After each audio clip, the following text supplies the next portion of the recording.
नमस्कार दोस्तों, स्वागत है आपका इंडिया वॉइस देख रहे हैं आप। मैं हूं आपके साथ शिवम सोनी। विश्व पर्यावरण दिवस पर मुख्यमंत्री पुष्कर सिंह धामी और कैबिनेट मंत्री सुबोध उनियाल ने सीएम आवास पर वृक्षारोपण का पूरे प्रदेशवासियों को पर्यावरण दिवस की बधाई दी और शुभकामनाएं दी। मुख्यमंत्री पुष्कर सिंह धामी ने कहा कि पर्यावरण संरक्षण का उद्देश्य ही होना चाहिए कि ज्यादा से ज्यादा पर्यावरण संरक्षित हो और हर व्यक्ति को यह संकल्प लेना चाहिए कि पर्यावरण संरक्षण की दिशा में वो कार्य करें।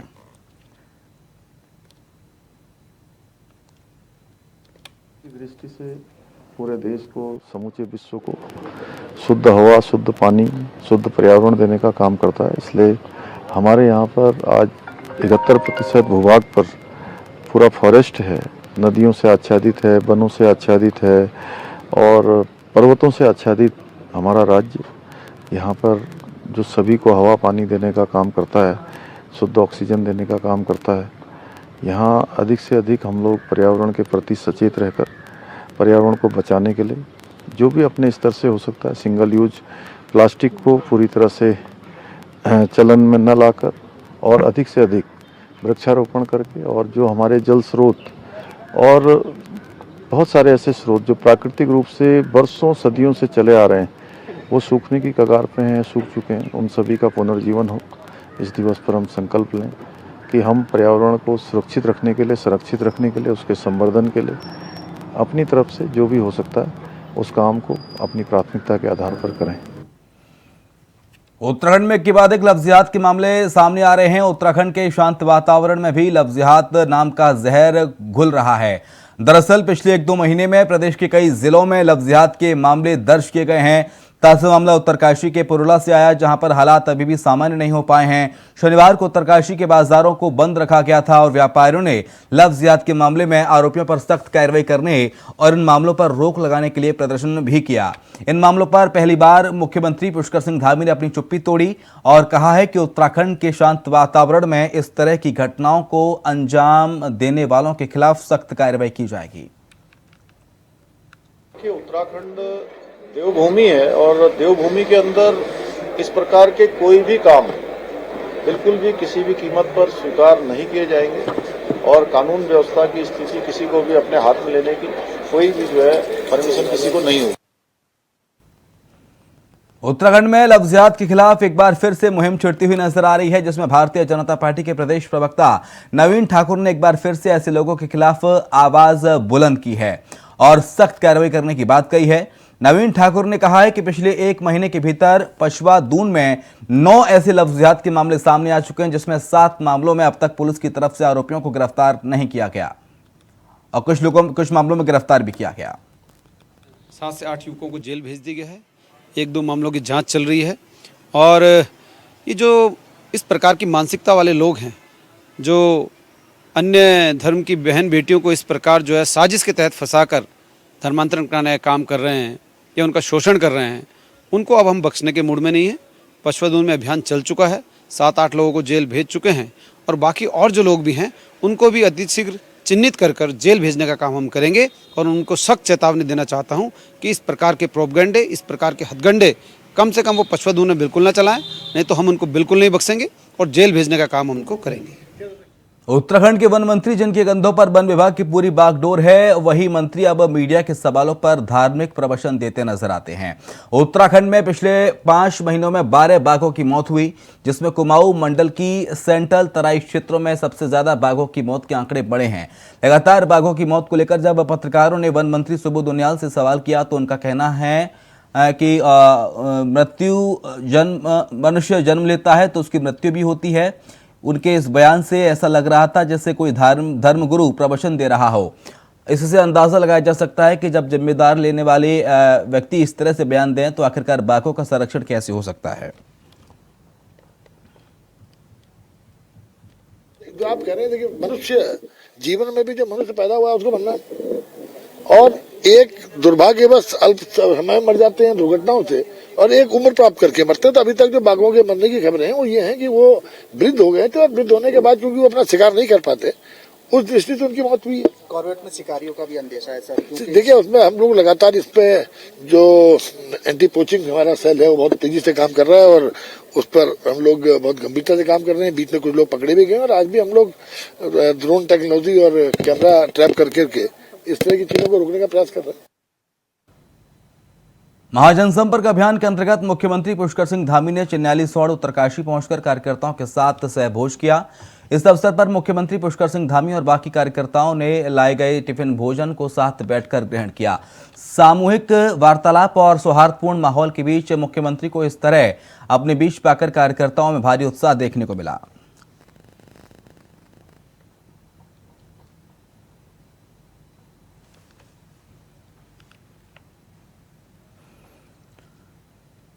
बीजेपी के केंद्र में 9 साल पूरे होने पर बीजेपी की तरफ से चलाए जा रहे महाजनसंपर्क अभियान के तहत हरिद्वार के होटल में गुजरात के पूर्व उप मुख्यमंत्री नितिन पटेल ने पत्रकारों से वार्ता करते हुए सरकार की 9 साल की उपलब्धियों का बखान किया। इस दौरान सरकार के किए गए कार्यों को विस्तार से बताया।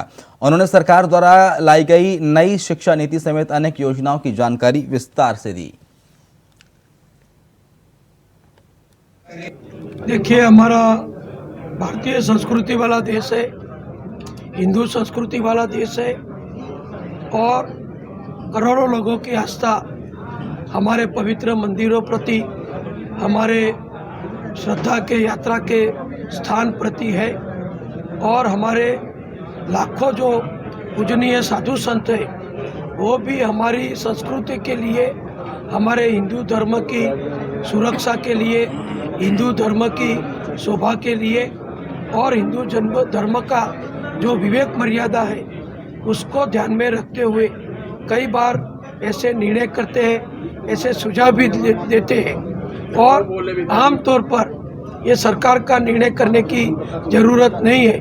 हम सब श्रद्धालुओं की, हिंदुओं की ये जिम्मेदारी है कि हम खुद जब कहीं भी छोटे से छोटे हमारे गांव के मंदिर से लेके यात्रा धाम तक, 4 धाम तक या जगन्नाथ जी मंदिर में या बालाजी मंदिर में या कहीं कोई भी बड़े मंदिर में दर्शन के लिए या माता वैष्णो देवी के दर्शन के लिए जाते हैं तो हम शोभनीय हमारा हिंदू संस्कृति के, भारतीय संस्कृति के अनुरूप कपड़ा पहने, वो हम सबकी जिम्मेदारी है।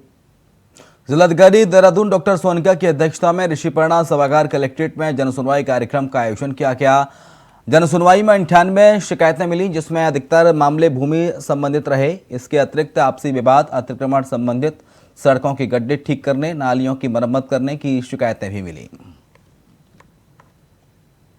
शिकायतें आई हैं और मेनली अतिक्रमण हो गया या अड़ोसी पड़ोसी का विवाद हो गया, एरिया का उन दोनों के बीच में विवाद हो गया, इसी तरह की ज़्यादातर कंप्लेंट्स आती हैं। और कुछ लोग बाहर हैं, उनकी ज़मीन यहाँ पे है तो उसकी मीनारबंदी और यही सारी कंप्लेंट मैक्सिमम हमारे यहाँ पे आ रही हैं। हरिद्वार के डीएम धीराज सिंह गर्ब्याल ने कलेक्ट्रेट परिसर स्थित ईवीएम और वीवीपैट्स वेयरहाउस का निरीक्षण किया और इस मौके पर उन्होंने ईवीएम और वीवीपैट्स वेयरहाउस के परिसर में विश्व पर्यावरण दिवस के अवसर पर पौधारोपण भी किया। जिलाधिकारी ने सभी को आह्वान किया कि वे अधिक से अधिक पेड़ पौधे लगाकर पर्यावरण की रक्षा में अपना योगदान देने के साथ ही बाकी लोगों को भी पेड़ पौधे लगाने के लिए प्रेरित करें।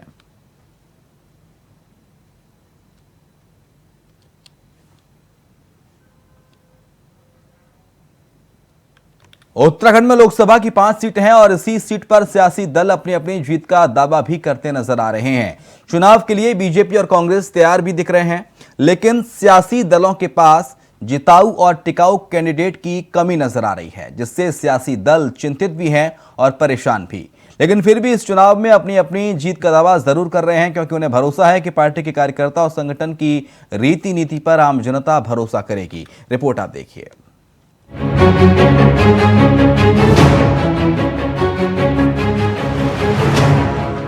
उत्तराखंड की 5 सीटों पर चुनावी कसरत शुरू हो चुकी है। बीजेपी का संगठन हमेशा चुनाव के लिए तैयार रहने की बात करता है और चुनाव के लिए पार्टी का कार्यकर्ता जमीनी स्तर पर मेहनत भी करता है और यही वजह है कि बीजेपी चुनाव में जीत का दम ठोक रही है। वहीं जहां लोकसभा चुनाव को लेकर भाजपा भले ही जीत का दावा कर रही हो, लेकिन कांग्रेस को भरोसा अपने पुराने चेहरों पर है, जिन्होंने इन लोकसभा सीटों पर अपना बेस तैयार किया है और पार्टी की रीति नीति आम जनता तक पहुँचाई है। कांग्रेस के प्रदेश उपाध्यक्ष संगठन मथुरा दत्त जोशी की माने तो पूर्ण परिस्थितियां अलग से तब भाजपा ने ध्रुवीकरण की राजनीति की थी, लेकिन अब जनता भाजपा के दिखावे में नहीं आएगी और इस चुनाव में कांग्रेस को जीत मिलेगी। भारतीय जनता पार्टी अपने कार्यकर्ताओं के बदौलत, अपने कार्यकर्ताओं के संपर्क, प्रवास, कार्यक्रम और अपनी प्रदेश और केंद्र की जो योजनाएं हैं कल्याणकारी, उन योजनाओं को जन जन तक पहुंचाने का काम निरंतर भारतीय जनता पार्टी करती रहती है। और भारतीय जनता पार्टी हमेशा जनता के बीच में रहती है। भारतीय जनता पार्टी राज्य में सबसे बड़े राजनीतिक दल के रूप में है, विश्व में सबसे बड़े राजनीतिक दल के रूप में है। हमारे कार्यकर्ता 24/7 जनता के बीच में बने हुए हैं। हम जो भी चुनाव है, छोटा सा छोटे चुनाव को भी बहुत महत्वपूर्ण रूप से लेते हैं। प्रत्याशियों के चयन का जो काम होता है वो सेंट्रल इलेक्शन कमेटी करती है। वो केंद्रीय स्तर पर ही तय होगा कि कौन उम्मीदवार होगा, कौन उम्मीदवार नहीं होगा। लेकिन लोकसभा चुनाव के संबंध में हमारी पूरी तैयारी है। माननीय अध्यक्ष जी वर्तमान में नैनीताल लोकसभा क्षेत्र में हैं। उसके बाद अध्यक्ष जी अल्मोड़ा लोकसभा क्षेत्र में दौरा करेंगे 5 दिन का, और उसके बाद अन्य लोकसभा क्षेत्रों में भी दौरा किया जाएगा। हमने पर्यवेक्षक भी नियुक्त किए हैं और उनसे भी रिपोर्ट ली जा रही है। जिला अध्यक्षों से भी हम राय मशवरा कर रहे हैं, और जिनके भी नाम पर कंसेंसस बनेगी और उनके नाम हाईकमान को भेजे जाएंगे। 3 नामों का पैनल जाएगा और हाईकमान जिसको भी टिकट देना चाहेगा उसका सब स्वागत करेंगे, उसके साथ चलेंगे। साफ है, उत्तराखंड में लोकसभा चुनाव की बिसात पिछने लगी है। कांग्रेस, बीजेपी, आम आदमी पार्टी सभी अपने संगठन को मजबूत करने और जनता को पार्टी से लामबंद करने का प्रयास कर रहे हैं। बीजेपी जहां महाजनसंपर्क अभियान के जरिए जनता को अभी से पार्टी के पक्ष में लामबंद करने का काम कर रही है, तो वहीं कांग्रेस अपने संगठन के पुराने चेहरों के सहारे जनता के दिलों की जीतने का प्रयास कर रही है। ऐसे में चुनाव की बिसात पिछनी शुरू हो चुकी है और जनता भी नेताओं की अपनी कसौटी पर परखने का काम कर रही है। यानी 5 सीटों पर किसका होगा पराक्रम, उसकी कसरत शुरू हो गई है। Bureau report, India voice.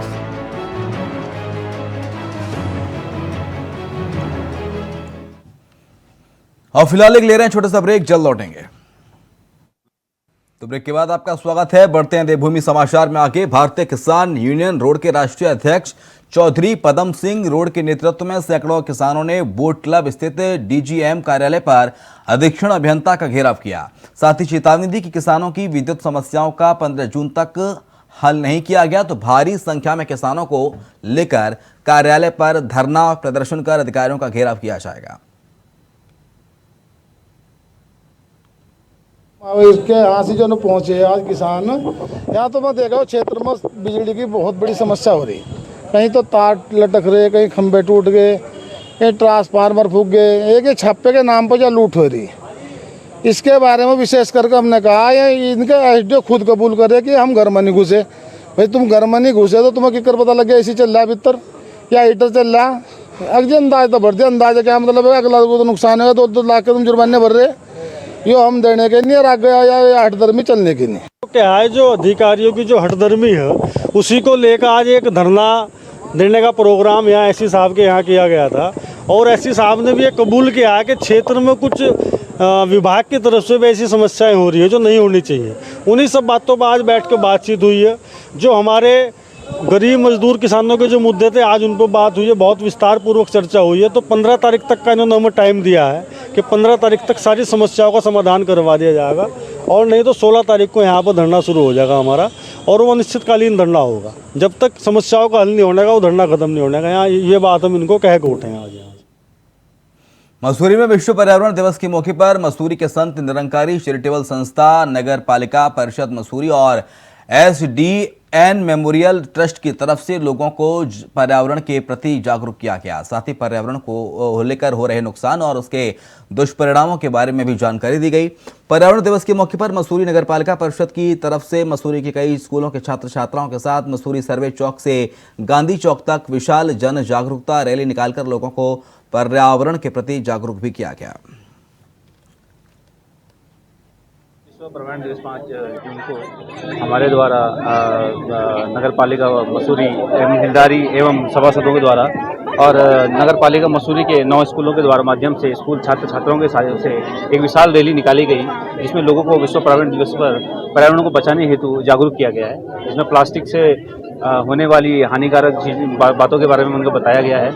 इस संबंध में हमने एक विशाल रैली और जन जागरूकता अभियान चलाया है। इस समय मन में भी हमारे द्वारा एक नुक्कड़ नाटक का आयोजन किया जा रहा है, जो अभी यहाँ के 1972 में जो है विश्व पर्यावरण दिवस का पहला पर्यावरण दिवस मनाया गया था।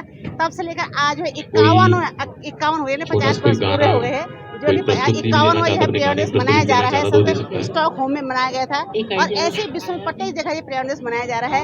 एक दिन से कुछ नहीं होने वाला है। मेरा ट्रस्ट भी पूरा पखवाड़ा 10-10 पेड़ प्रत्येक स्कूल में लगवाना चाह रहा है, प्रत्येक स्कूल में, और यहाँ के जितने भी गाँव है वहाँ पे एक दिन से कुछ नहीं होता, ये कई दिन के प्रयास होता है। और हम सबको मिलके जैसे बिंदु बिंदु से सिंधु बना है, वैसे प्रत्येक दिन हमें एक पेड़ लगाना चाहिए और साथ में उसका संरक्षण करना बहुत जरूरी है। क्योंकि हर एक सदस्य से बात चल रही है, दुकानदार हो, साहित्यकार हो, उसमें बात चल रही है कि कैसे मसूरी में प्रत्येक पेड़ लगाए। पर्यटन नगरी रानीखेत में छावनी परिषद के निर्माणा पार्क में विश्व पर्यावरण दिवस के अवसर पर पौधारोपण किया गया। KRC कमांडेंट ब्रिगेडियर गौरव बग्गा ने CEO कंटोनमेंट नागेश पांडे के साथ उपस्थित जनों को पर्यावरण को बेहतर रखने की शपथ दिलाई। इसके बाद पौधरोपण किया गया। इसके साथ ही परिषद के एकल सदस्य मोहन नेगी भी साथ थे।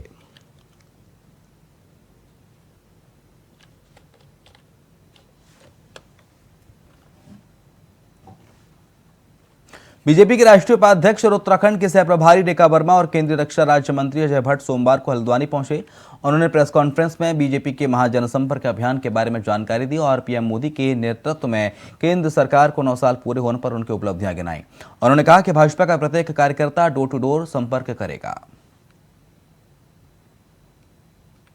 देश में इसी तरह जैसे प्रेस यहाँ पर भी अलग अलग क्षेत्रों में अलग अलग दिवस पर हमारे बड़े नेता, हमारे सांसद, हमारे पदाधिकारी कर रहे हैं और इसकी यूटिलिटी क्या है, उपयोग क्या है और हमने 9 सालों में क्या किया, हम ये बता रहे हैं। महंगाई की बात आ रही है, हम 3 सिलेंडर गरीबों को मुफ्त में दे रहे हैं, ये सब आपको पता है। 3 सिलेंडर मुफ्त में दे रहे हैं। मॉर्गन स्टैनली जो वित्त के बारे में विश्व को पूरा संदेश देती है, सर्वे करती है देशों का, उसके बाद डिक्लेयर करती है कि किसकी क्या स्थिति है, उसने पहली बार भारत की तारीफ की है। आज तक कभी किसी ने भारत की तारीफ नहीं की है कि भारत की वित्तीय स्थिति बहुत तेजी से आगे बढ़ रही है। आपने महंगाई के बारे में पूछा है, विश्व की जो अभी सर्वे हुई है सबसे कम महंगाई। हमारी सरकार ने ये जनहित में निर्णय लिया है और इसके परिणाम आपको आगे देखने को मिलेंगे। देखिए, अभी हम लोग अपने चुनाव की तैयारी 2024 की कर रहे हैं। अभी ऐसा कोई विचार नहीं, हमारे सारे सांसद हैं, हमारे अपने सांसद हैं। माननीय प्रधानमंत्री जी ने जब से प्रधानमंत्री का पदभार संभाला है 2014 से 30 मई 2023 तक 9 वर्ष का कार्यकाल उनका पूरा हो गया है। तो 9 वर्ष में जितना भी उन्होंने योजनाओं को धरातल पर पहुंचाया है, तो हमारे भारतीय जनता पार्टी के पदाधिकारियों द्वारा और जनप्रतिनिधियों द्वारा जनसंपर्क किया जा रहा है, ताकि प्रधानमंत्री जी ने जो 9 साल में हमारे पंक्ति में खड़े समाज के अंतिम व्यक्ति तक जो योजनाओं का लाभ पहुंचाया है, वो जनसंपर्क के द्वारा जनता तक बताया जा रहा है। और जो लोग इससे लाभार्थी जो हैं और जिन्होंने इसका लाभ नहीं लिया है, उनको भी इसके बारे में अवगत कराया है। पहाड़ों की रानी मसूरी में इन दिनों माल रोड के सौंदर्यीकरण और पुनर्निर्माण का काम किया जा रहा है। वहीं दूसरी ओर पहाड़ों की रानी मसूरी में मूलभूत सुविधाओं का अभाव नजर आ रहा है। बता दें कि माल रोड में 2 किलोमीटर तक मात्र एक शौचालय है, जो इन दिनों पुनर्निर्माण को लेकर बंद पड़ा हुआ है, जिससे लोगों को भारी दिक्कतें हो रही हैं। स्थानीय लोगों का 2 किलोमीटर की मसूरी माल रोड में कोई भी शौचालय नहीं है और ऐसे में पर्यटन सीजन शुरू हो चुका है। माल रोड में मसूरी देहरादून विकास प्राधिकरण के द्वारा शौचालय का संचालन किया जा रहा था, लेकिन वो भी पुनर्निर्माण के चलते बंद कर दिया गया। सर ये तो सीजन के टाइम पे तोड़ फोड़ कर दी इन्होंने कहा जल्दी हो जाएगा, 8 दिन में हो जाएगा, 15 दिन में हो जाएगा। अभी तक इसकी सुनवाई नहीं हो रही है। 8 दिन से माल आया पड़ा है, कोई दिक्कत है। हाँ, ये जून का महीना है जी, पीक सीजन है और इसमें ऐसी स्थितियाँ तो नहीं आनी चाहिए थी कि प्रशासन को इस और ध्यान देना चाहिए कि भाई एक तो पहले इन्होंने कहा कि इधर टॉयलेट बन रहा है और उधर बना के समझ नहीं आई, या तो उसको पहले तैयार कर लेते, इसको तब तोड़वाते। अब ना वो तैयार हो पाया, इसको तोड़ दिया और इसमें काम। उसको रेनोवेट करने का प्रस्ताव एमडीडीए में आया था, उसको रेनोवेट किया जाएगा। यदि टूरिस्ट सीजन में किसी को कोई दिक्कत आ रही है तो उसको ठेकेदार को निर्देशित कर दिया जाएगा कि उसको टूरिस्ट सीजन के बाद किया जाए। मुख्यमंत्री पुष्कर सिंह धामी से मुख्यमंत्री आवास में उत्तराखंड के क्रिकेटर आकाश मधवाल ने भेंट की। मुख्यमंत्री ने इस अवसर पर उन्हें सम्मानित किया और उनके उज्जवल भविष्य की कामना की। उत्तराखंड के क्रिकेटर आकाश मघवाल ने आईपीएल 2023 में मुंबई इंडियंस की टीम से खेलते हुए गेंदबाजी में शानदार प्रदर्शन किया था। इस अवसर पर उत्तराखंड एथलेटिक्स एसोसिएशन के उपाध्यक्ष जितेंद्र नेगी और संजय सिंह भी मौजूद रहे।